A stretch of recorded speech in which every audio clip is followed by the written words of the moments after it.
எல்லாருக்கும் வணக்கம். நான் தான் உங்கள் விமல்வர்மன் பேசுகிறேன். எல்லாரும் சொந்தம் எப்படி இருக்கீங்க? நல்லா இருக்கீங்களா? எல்லாரும் நல்லா இருக்கணும், நல்லபடியாக இருக்கணும் அப்படின்னு சொல்லிட்டு எல்லா மலைசினி பெருமாளையும் வேண்டி விரும்பி கேட்டுக்கிறேன். ஓம் நம சிவாய நமக, ஓம் நமோ நாராயண நமக, ஜெய் ஸ்ரீராம், ஜெய் சத்ரியா. வன்னியகுல சத்திரிய சொந்தங்கள் விமல்வர்மனுக்கு ஸ்பான்சர்ஷிப் பண்ணணும் அப்படின்னு நினச்சிங்கன்னா என்னுடைய கூகுள் பே நம்பருக்கு தாராளமாக உங்களுடைய ஸ்பான்சர்ஷிப் பண்ணலாம். உங்களுடைய இந்த ஸ்பான்சர்ஷிப் இந்த சமூகத்துடைய பண்பாடு, கலாச்சாரங்கள் மற்றும் வரலாறுகளை அடுதலைமுறையிட விதைக்க பயன்படும். தமிழ் தேசியம் பேசும் பாரிசலன் அவர்கள் நேற்று ஒரு காணொலியை பதிவு பண்ணியிருக்கிறாரு யாத்திசை திரைப்படத்தை பற்றி. யாத்திசை திரைப்படம் தமிழருடைய வரலாற்றில் தேவையில்லாத ஒரு திரைப்படம். அந்த திரைப்படம் தமிழ் மன்னர்களையும் தமிழ் குடிகளையும் தமிழ் இனத்தையும் காட்டுவாசிகளாக காட்டி வச்சிருக்காங்க. அவருக்கு என்ன ரைட்ஸ் இருக்கு? உண்மையாகவே தமிழர்கள் அவ்வளோ நாகரிகமற்ற வாழ்க்கையில் வாழ்ந்தாங்களா அப்படின்ற கேள்வியெல்லாம் முன் வச்சிருக்கிறாரு. நாம் அதை கேள்வி கேட்க போகிறது கிடையாது. ஆனால் பாண்டியர்களோட பள்ளிகளை, அதாவது பெரும்பள்ளிகளாக வன்னியர் சமூகத்தை எடுத்துகிட்டு போய் பேசி வச்சிருக்கிறாரு. எல்லாருமே அந்த காணொலியை பார்த்துருப்பீங்க. அவருக்கு நாம் என்ன சொல்லிக்கிறோம் அப்படின்னா, பாரிசாலன் அவர்களே, உங்களுக்கு வன்னிய சமூகத்தின் வரலாறுகள் முழுமைப்பட தெரியல அப்படின்னா நீங்கள் பேசக்கூடாது.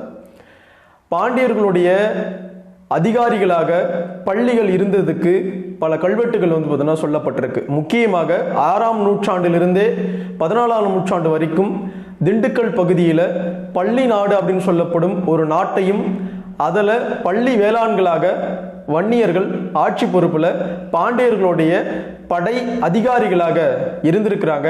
இன்னும் சொல்ல போனால் அந்த பள்ளிகள் தான் இலங்கை வரைக்கும் போயிட்டு சிங்களவனை பார்த்தீங்கன்னா எதிர்த்து தலையை அறுத்து பாண்டியனுடைய நாட்டுக்கு எடுத்துட்டு பாண்டியங்கிட்ட ஒப்படைச்ச வரலாறுலாம் இருக்கு அந்த திண்டுக்கல் பகுதி பள்ளி வேளாண்களுக்கு. இதை நீங்க பார்க்கணும். புரியுதுங்களா பாரிசலன்? அதே போல வேளாண் அப்படின்றது பார்த்தீங்கன்னா அதிகாரத்தோன்மையுடைய ஒரு பதவியை தவிர அது சமூகத்தை குறிக்கவே குறிக்காது.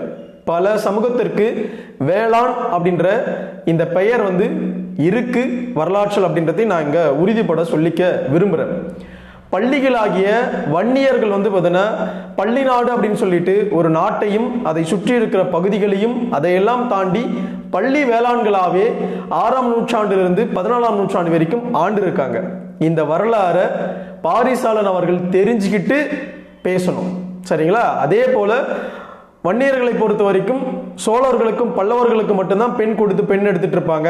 வடதமிழ்நாடு மட்டும்தான் அவனுடைய வரலாறுன்ற இந்த பொய் பிம்பத்தை கட்டமைக்கிறத இந்த தமிழ் தேசியவாதிகள் நிறுத்தி கொள்ளணும் அப்படின்னு நான் சொல்லிக்க விரும்புகிறேன். இன்றளவும் தென் தமிழகத்தில் பல ஊர்களில் வன்னியர்கள் கணிசமாகவே வாழ்ந்துட்டு வந்துட்டு இருக்காங்க. புரியுதுங்களா? ஒருவேளை உங்களுக்கு தெரியல அப்படின்னா தென் தமிழகத்தை சார்ந்த வன்னியர்களை பற்றி, வன்னிய ஊர்களை பற்றி நீங்க தெரிந்து கொள்வது பாரிசாலன் மற்றும் தமிழ் தேசியவாதிகளுக்கு ரொம்ப நல்லது அப்படின்னு நான் நினைக்கிறேன். புரியுதுங்களா? ஏன் அப்படி சொல்றேன்னா, வட தமிழகத்தை பொறுத்த வரைக்கும் வன்னியர்கள் பெரும்பான்மை சமூகமாக வாழ்றோமே தவிர தென் தமிழகத்துல வன்னியரே இல்லை அப்படின்னு சொல்றது சுத்தமான வடிகட்டிய பொய் அப்படின்றத வன்னியர்கள் நாம புரிஞ்சுக்கணும். அந்த பொய்யை யார் சொல்றது? தமிழ் தேசியவாதிகள் தொடர்ச்சியாக முன் வச்சுட்டு வந்துட்டு இருக்காங்கன்ற விஷயத்தையும் வன்னியகுல சத்திரியர்கள் புரிஞ்சுக்கணும் அப்படின்னு இந்த காணொலி மூலமாக நான் கேட்டுக்க விரும்புறேன். புரியுதுங்களா? அதே போல பல்லவர் சோழருக்கு மட்டுமே வன்னியர்கள் பொன் கொடுத்து பொண்ணு எடுக்கல. சாளுக்கியருக்கு பொண்ணு கொடுத்திருக்கிறான், பாண்டியனுக்கு பொண்ணு கொடுத்திருக்கான், சேரருக்கு பார்த்தீங்கன்னா பொண்ணு கொடுத்து பொண்ணு எடுத்திருக்கிறான் வன்னியன். புரியுதுங்களா? இதெல்லாம் வரலாறு. இந்த வரலாறுலாம் பாரிசாலன் போன்றவர் பார்த்தீங்கன்னா படிச்சு தெரிஞ்சுக்கணும். தெரிஞ்சுக்கிட்டு ஒரு பொது ஊடகத்தில் உட்காந்து ஒரு சமூகத்துடைய வரலாறை பார்த்தீங்கன்னா பேசும் பொழுது தெளிவா பேசணும். புரியுதுங்களா? யாத்திசை திரைப்படத்துல காட்டுவாசிகளாக பார்த்தீங்கன்னா காட்டப்பட்டது நானுமே பார்த்தீங்கன்னா எதிர்க்கிறேன். புரியுதுங்களா? ஏன்னா ஒரு வரலாற்று விஷயத்தை இயக்குனர்கள் கையில் எடுக்கும் பொழுது அவங்களுடைய கிரியேட்டிவிட்டிக்குள்ள கண்டிப்பா இப்படிதான் இருந்திருப்பாங்க அப்படின்ற முயற்சியில அவங்க முயற்சி எடுத்திருக்கிறாங்க. அதே போல காட்டுவாசிகளை காட்டுவாசிகளாகத்தான் யாத்திசை திரைப்படத்துல கட்டமைக்கப்பட்டிருக்கு. புரியுதுங்களா? எயினர்கள் வேடர் கூட்டமாகத்தான் சங்க இலக்கியங்கள் முதல் கல்வெட்டுகள் வரைக்குமே பார்த்தீங்கன்னா பல இடத்துல சொல்லப்பட்டிருக்கு. வேடர்கள் மலை தேசத்தை பார்த்தீங்கன்னா குறி வச்சு அங்க இருக்கிற விலங்குகளை வேட்டையாடி உண்பது தான் அவனுடைய வழக்கம், பிரதான வழக்கம். அதைத்தான் யாத்திசை திரைப்படமும் காட்டியிருக்கு. இதுல எந்த முரண்பாடும் எந்த இயக்குனரும் செய்யல. என்ன பட்ஜெட் கம்மியாக இருக்கிறதுனால பாண்டியர்களையும் இல்லை வந்து பார்த்தீங்கன்னா பாண்டியர்களை சுற்றி இருக்கிற சிற்றரசுகளையுமே காட்டுவாசி தன்மையோட காட்ட வேண்டிய சூழலுக்கு வந்து இயக்குனர் போயிருக்கார் அப்படின்னு சொல்லிட்டு நான் எடுத்துக்கிறேனே ஒழிய அதை வந்து மிகப்பெரிய முரண்பாடு, தமிழக வரலாற்றில் மிகப்பெரிய திரிபு அப்படின்ற விஷயத்துக்கெல்லாம் பேச வேண்டிய அவசியமே கிடையாது. இன்னொரு விஷயம் நீங்க கேட்கலாம், ஒருவேளை யாத்திசை திரைப்படத்துடைய இயக்குனர் வன்னியர் அப்படின்றதுனால நீங்க வன்னியருக்கு சப்போர்ட் பண்ணி பேசுறீங்களா அப்படின்னு கேட்டா வன்னியருக்கு சப்போர்ட் எல்லாம் கிடையாது. அவர் எடுத்த விதம் நானும் கண்டிப்பா வந்து பார்த்தீங்கன்னா தவறு அப்படின்னு தான் என்னுடைய யாத்திசை திரைப்பட விமர்சனத்திலே சொல்லியிருக்கேன், இப்போவும் சொல்றேன்.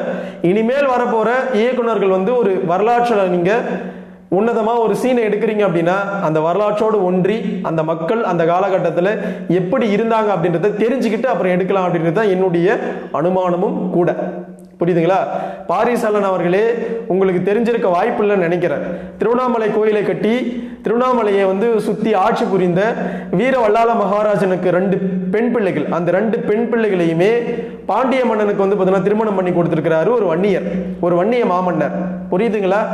அது மட்டும் கிடையாது, இறுதியாக வந்து பார்த்தீங்கன்னா வீர வல்லாள மகாராஜன் முகலாயர்களால இரவுல வந்து பார்த்தீங்கன்னா சிறைப்பிடிக்கப்பட்டு மதுரை கோட்டையில 4 புறத்திலையும் அவருடைய தோலையும் உரித்து வந்து பார்த்தீங்கன்னா தொங்க விடப்பட்டார்.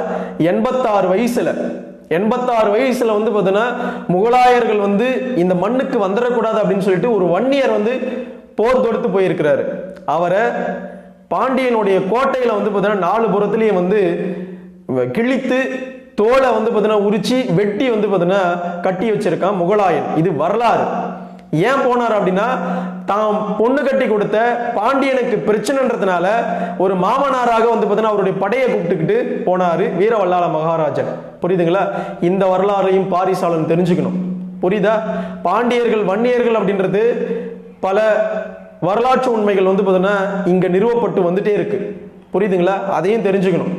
எதையுமே தெரியாம சும்மா வந்து தென் தமிழகத்துல வந்து போறவன் போறான் பாண்டியன் சொல்லிட்டா பாண்டியர் ஆயிட முடியாது. பாண்டியனுடைய வாரிசுகளாக சிவகிரி அழகாபுரி ஜமீன்தார்கள் தான் வந்து பார்த்தீங்கன்னா இருக்கிறாங்க. ஜமீன்னு சொல்லிட்டு உடனே அவங்கெல்லாம் வந்து ஜமீன் அவங்களுக்கும் பாண்டியருக்கும் சம்பந்தம் இல்லை அப்படின்லாம் உருட்டக்கூடாது. சாதாரணமா போற குடிகளுக்கு பாண்டியனோட சம்பந்தம் இருக்குதுன்னு உருட்டுவீங்க. பாண்டியனுடைய மரபல வந்தோம் அப்படின்னு சொல்லிட்டு பாளையக்காரர்களாக ஆட்சி புரிஞ்சவன நீங்க வந்து பாண்டியருடைய வம்சாவளியை ஏத்துக்க மாட்டீங்க. என்ன முரண்பாடு இதெல்லாம் வரலாற்றுல. புரியுதுங்களா? பிற்காலத்துல மறவர்களோட சிவகிரி ஜமீன்கள் வந்து கலப்பு திருமணம் பண்ணதுனால இன்னைக்கு மறவர்கள் வந்து பார்த்தீங்கன்னா நாங்க தான் பாண்டியர்கள் அப்படின்ற ஒரு சொல்லாடலுக்கு எடுத்துட்டு போயிட்டாங்க. அது கலப்பால் ஏற்பட்ட விஷயம். இதை நான் சொல்லல, சிங்கம்பட்டி ஜமீன்தாரே வந்து பார்த்தீங்கன்னா சொல்லியிருக்கிறாரு, நாங்கள் வந்து பார்த்தீங்கன்னா வன்னியர்களுக்கு பொண்ணு கொடுத்துருக்கோம், என் அக்காவை வந்து பார்த்தீங்கன்னா பொண்ணு கொடுத்தோம், அவங்க வன்னியர்கள் அவங்க சத்திரியர்கள் அப்படின்றதுனால தான் நாங்கள் பொண்ணு கொடுத்தோம் அப்படின்ற வரலாற்று விஷயம் கூட அவர் பேசினதே வந்து பார்த்தீங்கன்னா காணொலியாக இங்கே இருக்கு. புரியுதுங்களா? ஆமா, தென் பகுதியில் வன்னியர்கள் வந்து பார்த்தீங்கன்னா ஆட்சி புரிஞ்சாங்க அப்படின்ற விஷயத்தையும் அவர் பதிவு பண்ணியிருக்கிறாரு. இவ்வளோ வரலாற்று விஷயங்கள்லாம் இருக்கு. இதெல்லாம் வந்து பார்த்தீங்கன்னா பார்க்காம பாரிசாலன் வந்து உட்காந்துக்கிட்டு பாண்டியர்களுக்கும் வன்னியர்களுக்கும் என்ன சம்பந்தம், பெரும்பள்ளிகளுக்கும் பாண்டியர்களுக்கும் என்ன சம்பந்தம், பெரும்பள்ளி நாடு பள்ளி நாடு அப்படின்னு சொல்லிட்டு வன்னிய அதிகாரிகள் வந்து பார்த்தீங்கன்னா பள்ளி அதிகாரிகள் வந்து பள்ளி வேளாண்களாக ஆட்சி புரிஞ்சிருக்காங்க. இந்த வரலாறுலாம் பாரிசாலன் நீங்க படிச்சு தெரிஞ்சுக்குங்க. புரியுதுங்களா? கோனேரி கொண்டான்னா யாரு, கோனேரி கொண்டானுடைய முன்னோர்கள் யாரு, அவங்கெல்லாம் திண்டுக்கல் பகுதியில எப்படி இருந்தாங்க அப்படின்றத தெரிஞ்சுக்குங்க. இன்னமும் திண்டுக்கல்ல வன்னியர்கள் வந்து பார்த்தீங்கன்னா சில பகுதிகளில் பெரும்பான்மை சமூகமாகவே வாழ்ந்துட்டு வந்துட்டு இருக்கிறாங்க. என்ன, திண்டுக்கல் பகுதியில் அதிகமாக வன்னியர்கள் வந்து பார்த்தீங்கன்னா கிறிஸ்துவத்தை தழுவி இருக்கிறாங்க ஒரு புறம். அது மட்டும்தான் வந்து பார்த்தீங்கன்னா இன்றைக்கு இருக்கிற காலகட்டத்தில் இருக்கிற ஒரு உண்மை. அதெல்லாம் தெரிஞ்சுக்கிட்டு பாரிசாலன் அவர்கள் வந்து பாண்டியனோட வந்து பார்த்தீங்கன்னா வன்னியர்களுக்கு என்ன சம்பந்தம், பள்ளிகளுக்கு என்ன சம்பந்தம் அப்படின்ற பொய்க்கதையை வரலாற்று தெரிவை நீங்களும் பண்ணக்கூடாது. புரியுதா? தமிழ் தேசியவாதிகளுக்கு தமிழை நீங்க வந்து பார்த்தீங்கன்னா ஒரு இனமாக ஒரு குழுவாக அதனுடைய வரலாறை நீங்க எடுத்துட்டு போய் சேர்க்கிறீங்க அப்படின்னா இந்த தமிழ் மண்ணில் இருந்து இவ்வளோ பெரிய போர்களையும் இவ்வளோ பெரிய விஷயத்தையும் செய்த மாபெரும் சமூகமான வன்னிய சமூகத்துடைய வரலாறுகளை சரியா நீங்க தெரிஞ்சுக்கிட்டு அதுக்கப்புறம் உட்காந்து பேசணும்.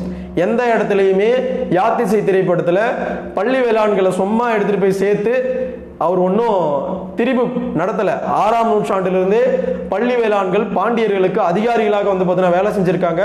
அதிகாரிகளாக இருந்து போரை வந்து பார்த்தீங்கன்னா நடத்தி கொடுத்துருக்குறாங்க. இது வரலாறு, இது கல்வெட்டுகள். புரியுதா? உடனே வேளாண் அப்படின்னா வெள்ளாளர் சமூகம் அப்படின்லாம் வராதிங்க, உருட்டிட்டு வராதிங்க. அவன் வெள்ளாளராக இருந்தான் அப்படின்னா பள்ளி நாடு, பெரும்பள்ளி நாடு அப்படின்னு எந்த ஒரு இடத்துலையும் குறிக்கப்பட்டிருக்க மாட்டான். அந்த நாட்டை அவன் ஆட்சி புரிஞ்சிருக்க மாட்டான்.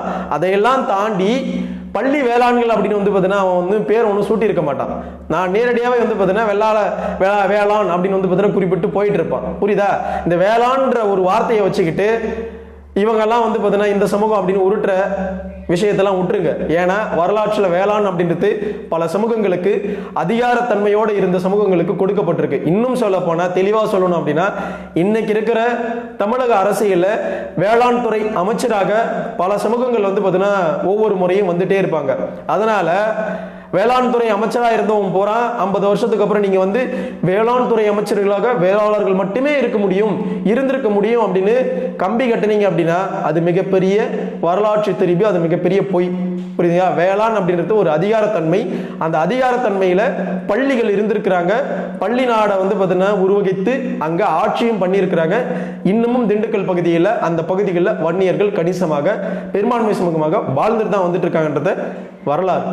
இந்த வரலாறை பாரிசாலன் மற்றும் தமிழ் தேசியவாதிகள் புரிஞ்சுக்கிட்டு அப்புறமா வந்து வன்னியர்களுக்கு வரலாற்று பாடம் எடுக்கணும் அப்படின்னு சொல்லிக்கிறேன். முக்கியமாக வன்னியகுல சத்திரியர்கள் நீங்க வரலாறை கற்கல அப்படின்னா இது போன்ற தமிழ் தேசியவாதிகள் இருந்து மற்றவர்கள் வரைக்குமே இந்த வரலாற்றை சிதைக்க முயற்சி எடுப்பாங்க. அந்த முயற்சியை வந்து பார்த்தீங்கன்னா அவங்க கைவிடணும் அப்படின்னா நாம நம்மளுடைய சமூகத்துடைய வரலாறுல ரொம்ப அழகா தெளிவா வந்து பார்த்தீங்கன்னா நம்ம கற்கணும் அப்படின்னு எல்லாருக்கிட்டையுமே வந்து பார்த்தீங்கன்னா சொல்லிக்க கடமைப்பட்டிருக்கேன். நன்றி, வணக்கம். வாழ்க வளர்க வன்னிய பெருங்குளம், வாழ்க வளர்க வன்னியகுல சத்திரிய சமூகத்தின் பண்பாடும் கலாச்சாரமும் வரலாறும் மற்றும் வன்னியகுல சத்திரிய சமூகத்துடைய சத்திரிய தர்மமும் மேலும் கூட்டும். டாடா, பாய் பாய். அடுத்து ஒரு நல்ல காணொலியில் சந்திக்கிறேன்.